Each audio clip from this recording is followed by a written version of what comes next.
Bonjour, alors une petite vidéo sur la résolution d'équations ou la méthode Bouffard. Donc, tel que fait en classe, la méthode Bouffard nous apprend qu'on fait chiffre avec chiffre, lettre avec lettre, divise par le nombre devant la lettre.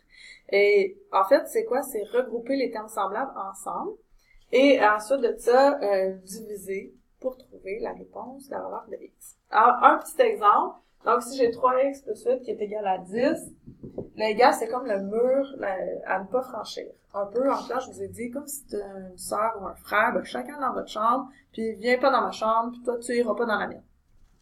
Donc, c'est un peu le même principe. Si on change de côté de ce mur, le signe doit changer aussi, puisque si on était content, on était positif de se retrouver à gauche, ben, le nombre va devenir négatif de se trouver à droite. Alors, 3x plus 8, on regroupe chiffre avec chiffre. Alors, le 8, je dois le regrouper avec le 10 en faisant l'opération inverse, moins 8 de chaque côté. Donc, qu'est-ce qui me reste ici? 3x qui est égal à 2. Je regarde, est-ce que les chiffres sont avec les chiffres, les lettres sont avec les lettres? Oui, ici j'ai, dans le fond, les variables avec un coefficient, et ici je retrouve les termes constants. Qu'est-ce que je fais une fois que les chiffres sont avec les chiffres, les lettres sont avec les lettres? Je divise par le nombre devant la lettre. X est égal à 2 tiers. Et on va pas calculer 2 tiers. 2 tiers, ça va donner 0,6 périodique. On garde la fraction. On aime les fractions et on aime surtout les fractions réduites. Donc, ici, la réponse, x vaut 2 tiers. Je dois faire une validation. Donc, en remplaçant dans l'équation de départ, x par la réponse que j'ai trouvée. Alors, je réécris 3 fois 2 tiers plus 8.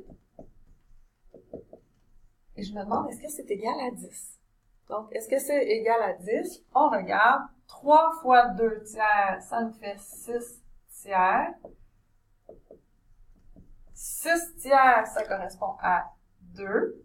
Donc, est-ce que 2 plus 8, c'est égal à 10? Effectivement, 10 est égal à 10. Nous avons la bonne réponse. Parfois, il arrive que l'équation de départ, on doit faire quelques petites manipulations avant de faire la fameuse méthode Bouffard. Donc, avant de faire chiffre avec chiffre, lettre avec lettre et diviser par le nombre devant la lettre, il arrive qu'on doit faire des multiplications, des additions ou d'autres calculs mathématiques. Par exemple, ici, j'ai 3 fois x plus 2 qui est égal à 5x plus 3x. Donc, avant de mettre chiffre avec chiffre, lettre avec lettre, je me débarrasse des calculs que j'ai à faire. Le 3 devant la parenthèse signifie que je multiplie chaque terme. Donc, ça fait 3x plus 6 qui est égal à 5x plus 5x. Ce sont des termes semblables. Et je les regroupe puisqu'ils sont du même côté de l'équation de l'égalité.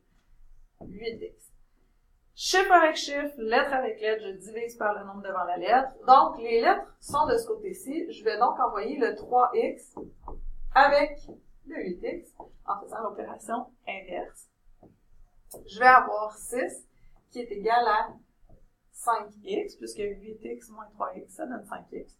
Les chiffres sont avec les chiffres, les lettres sont avec les lettres. Je divise par le nombre devant la lettre.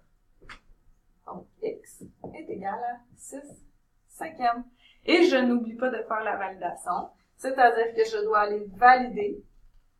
Est-ce que 3 fois 6 cinquièmes plus 2 est bien égal à 5 fois 6 cinquièmes plus 3 fois 6 cinquièmes? Pour faire ce calcul-là, tu peux utiliser ta calculatrice, il n'y a pas de problème. Et dans le fond, tu valides que l'égalité est vraie. Alors, j'espère que cette petite révision sur la méthode Bouffard t'aidera.